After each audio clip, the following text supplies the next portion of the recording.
Записвам игри, които са приятни,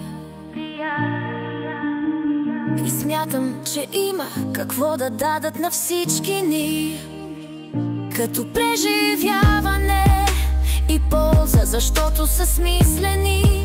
Затова ги споделям за всички ви. Добри игри за черни дни, това за теб какво значи?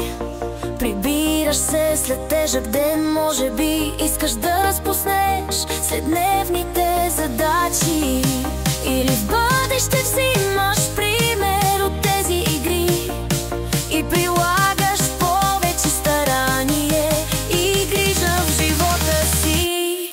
Търся игри на български, но липсват почти винаги. Затова играя на всякакви езици, като знак на несъгласието ми с тази неправда, която